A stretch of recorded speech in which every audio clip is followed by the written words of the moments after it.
हमारी जिंदगी में कई बार ऐसा समय आता है जब हम अपनी जिम्मेदारियों और रोजमर्रा की भागदौड़ से थककर खुद से सवाल करने लगते हैं, क्या यही जीवन का उद्देश्य है? इस वीडियो में हम आपको एक ऐसी अद्भुत यात्रा पर ले चलेंगे जहां दो दोस्त अपनी जीवन की परेशानियों और जिम्मेदारियों से उबकर एक संत से मिलने जाते हैं। इस यात्रा के दौरान उन्हें न केवल जीवन का असली सत्य जानने का अवसर मिलता है, बल्कि वे यह समझते हैं कि जिम्मेदारियां केवल बोझ नहीं, बल्कि जीवन की असली शांति का रास्ता हो सकती हैं। आइए हम जानते हैं कैसे इन संत के शब्दों ने उनकी जिंदगी को पूरी तरह बदल दिया। रमन और कार्तिक दो अच्छे दोस्त थे जो पिछले 15 सालों से लगातार अपनी जिम्मेदारियों में उलझे हुए थे। रमन ऑफिस में काम करता था, जबकि कार्तिक घर की जिम्मेदारियों में व्यस्त रहता था। दोनों एक ही तरह की जिंदगी जी रहे थे, जहां कोई सुकून नहीं था। उन्हें लगता था कि जीवन बस जिम्मेदारियों और कामों में ही सिमट कर रह गया है और अब इसमें कुछ नया नहीं बचा। वे दोनों अपनी जिंदगी से परेशान हो चुके थे और सोच रहे थे कि शायद यही जीवन का उद्देश्य नहीं हो सकता। एक दिन दोनों ने तय किया कि वे कुछ दिनों के लिए अपने घर की जिम्मेदारियों से दूर रहकर अपनी जिंदगी के बारे में सोचेंगे। इसीलिए दोनों हिमालय की सैर पर निकल पड़े ताकि वे कुछ समय के लिए अपनी भागदौड़ भरी जिंदगी से दूर रह सकें और शांति पा सकें। रुद्रप्रयाग के एक छोटे से पहाड़ी गांव में जब वे रुके तो वहां के गांव वालों ने उन्हें एक संत के बारे में बताया जो बहुत ही अद्भुत थे। ये संत पहाड़ी की चोटी पर एक आश्रम में रहते थे और पूरे महीने में केवल एक बार ही गांव आते थे अपना जरूरी सामान लेने के लिए। गांव वाले बताते थे कि संत का चेहरा इतना तेजस्वी और दिव्य था कि उनकी आंखों में जो भी देखता वह उसकी शांति को महसूस करता था। यह सुनकर रमन और कार्तिक का मन हुआ कि वे उस संत से मिलें और उनसे जीवन के बारे में कुछ जानें। रमन और कार्तिक एक डरावने और घने जंगल से गुजरते हुए रात के सन्नाटे में संत के आश्रम की ओर बढ़ रहे थे। दोनों को यह भी डर था कि कहीं जंगल में कोई जंगली जानवर उन पर हमला न कर दे। वे अपनी यात्रा को लेकर बात करते हुए और डर को बाहर करने की कोशिश करते हुए आगे बढ़े। रमन ने कहा, कार्तिक, मैं अपनी जिंदगी से बहुत परेशान हूं। यह जिम्मेदारियां निभाते निभाते मैं थक चुका हूं। हर दिन एक ही काम में फंसा हुआ हूं। क्या जीवन का यही उद्देश्य है? कार्तिक ने कहा, मैं भी यही सोच रहा हूं। अगर मुझे वह संत मिला तो मैं उनसे यही पूछूंगा कि जीवन का असली उद्देश्य क्या है। कुछ देर बाद वे संत के आश्रम तक पहुंच गए। उस जगह का दृश्य अति अद्भुत था। एक सुंदर झील के किनारे पर संत चंद्रमा को निहारते हुए लेटे थे। झील का पानी बिल्कुल शांत था, जैसे वहां कोई लहर न उठ रही हो। आसमान में तारे टिमटिमाते हुए थे और संत ने अपनी आंखें एक तक चंद्रमा पर टिकाई हुई थीं। रमन और कार्तिक बिना कोई आहट किए इस दृश्य को देख रहे थे। उन्हें लगा कि शायद संत को उनकी मौजूदगी का एहसास नहीं हुआ, लेकिन तभी संत ने बिना देखे ही उन्हें संबोधित किया। संत ने कहा, सुंदरता को निहारने के लिए दृष्टा का मन सुंदर होना चाहिए।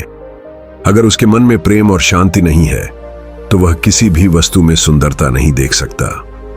संत की बातों से रमन और कार्तिक को बहुत गहरी समझ मिली। संत ने उन्हें बताया कि वह रोज रात को यही दृश्य देखने के लिए झील में लेटते हैं। यह दृश्य उन्हें अनंत शांति और आनंद देता है।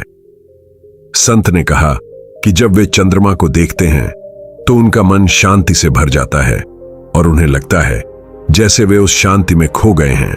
रमन और कार्तिक ने संत से पूछा, गुरुवर, आपकी आंखों में इतनी शांति है।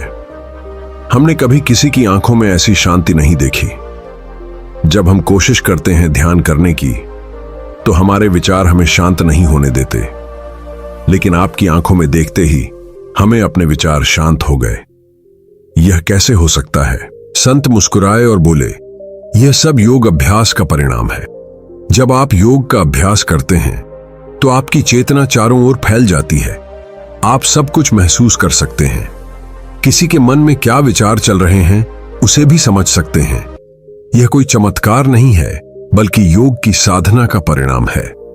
अगर तुम भी योग का अभ्यास करना शुरू करोगे तो तुम्हें भी यह शक्तियां प्राप्त हो जाएंगी। लेकिन अगर तुम इन शक्तियों का दुरुपयोग करने लगोगे तो यह तुम्हारे लिए हानिकारक हो सकता है। रमन और कार्तिक को संत की बातों से बहुत कुछ सीखने को मिला, लेकिन उन्होंने एक और सवाल पूछा। गुरुवर, हम दोनों गृहस्थ हैं, हमें अपनी जिम्मेदारियों को निभाना पड़ता है, हम संन्यास नहीं ले सकते, तो हम जीवन का असली सत्य कैसे जान सकते हैं? संत गंभीर हो गए और बोले, देखो, जिम्मेदारियां तो सभी के जीवन का हिस्सा हैं। अगर तुम अपनी जिम्मेदारियों को बोझ समझकर निभाओगे तो यही तुम्हारी परेशानी का कारण बनेगा। लेकिन अगर तुम इन जिम्मेदारियों को अपने कर्तव्य की तरह निभाओ और उनसे मुक्त होकर उन्हें खुशी के साथ करो तो वे तुम्हें शांति देंगी। संत ने समझाया कि जब हम अपने कर्मों को उनके फल के बारे में सोचकर करते हैं तो हम उन कर्मों को ठीक से नहीं कर पाते। लेकिन अगर हम उन कर्मों को बिना किसी फल की इच्छा के करते हैं तो वही कर्म हमें खुशी और संतोष दे सकते हैं। उन्होंने बताया कि अगर हम अपने कर्मों को सिर्फ कर्तव्य और जिम्मेदारी समझकर करेंगे तो हम अपने जीवन को बिना किसी तनाव और चिंता के जी सकते हैं। संत ने आगे कहा, जब तक तुम अपने कर्मों का फल पाने की इच्छा रखते हो तुम हमेशा तनाव और चिंता में डूबे रहोगे। लेकिन जब तुम कर्म के फल से मुक्त हो जाओगे तब तुम अपने काम को पूरी तरह से ध्यान और शांति के साथ कर पाओगे। यही तुम्हारी असली शांति है। रमन और कार्तिक ने संत की बातें सुनी और महसूस किया कि जीवन को सही तरीके से जीने के लिए उन्हें अपने कर्मों को बिना फल की इच्छा के करना चाहिए। वे समझ गए कि जिम्मेदारियां बोझ नहीं होती, बल्कि यह हमें जीवन का असली उद्देश्य समझने में मदद कर सकती हैं। संत के मार्गदर्शन से उनका जीवन बदल गया और वे दोनों अब अपने कामों को शांति और संतोष के साथ करते हैं। इस प्रकार रमन और कार्तिक ने अपनी जिम्मेदारियों को एक नए दृष्टिकोण से देखा और संत की बातों को अपने जीवन में अपनाया। वे अब जीवन के असली सत्य को जानने में सक्षम हो गए थे। इस वीडियो से हमें कई महत्वपूर्ण जीवन संदेश मिलते हैं जिन्हें हम अपने दैनिक जीवन में लागू कर सकते हैं। जिम्मेदारियों को बोझ न समझें। जीवन की जिम्मेदारियों को बोझ समझने की बजाय उन्हें कर्तव्य और आनंद के रूप में स्वीकार करना चाहिए। जब हम जिम्मेदारियों को संतुष्टि से निभाते हैं तो वे जीवन में शांति और संतोष लाती हैं। योग और ध्यान का महत्व। योग और ध्यान के माध्यम से हम अपनी चेतना को ऊंचा कर सकते हैं और अपने विचारों को शांत कर सकते हैं। यह हमें शांति, स्थिरता और आत्म साक्षात्कार की ओर मार्गदर्शन करता है। कर्म और फल का सही दृष्टिकोण। कर्म करते समय अगर हम केवल फल की इच्छा रखते हैं तो वह हमें तनाव और निराशा का कारण बन सकता है। जब हम कर्म को निष्कलंक रूप से करते हैं, बिना फल की चिंता किए, तो हमें असली सुख और संतुष्टि मिलती है। वर्तमान में जीना। जब हम अपने कर्मों में पूरी तरह से ध्यान केंद्रित करते हैं तो हम वर्तमान में जीते हैं और अतीत या भविष्य के विचारों से मुक्त रहते हैं। यह हमें जीवन की असली खुशी और शांति प्रदान करता है।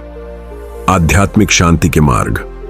संत का जीवन हमें यह सिखाता है कि आध्यात्मिक शांति प्राप्त करने के लिए हमें अपने अंदर प्रेम, दया और संतुलन की भावना विकसित करनी चाहिए।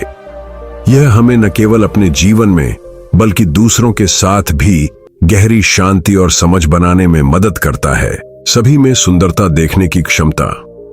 संत की बात से यह सीखा जा सकता है कि किसी भी वस्तु में सुंदरता देखने के लिए हमें अपने मन को शुद्ध और प्रेमपूर्ण बनाना चाहिए। केवल इस दृष्टिकोण से हम सच्ची सुंदरता को देख सकते हैं।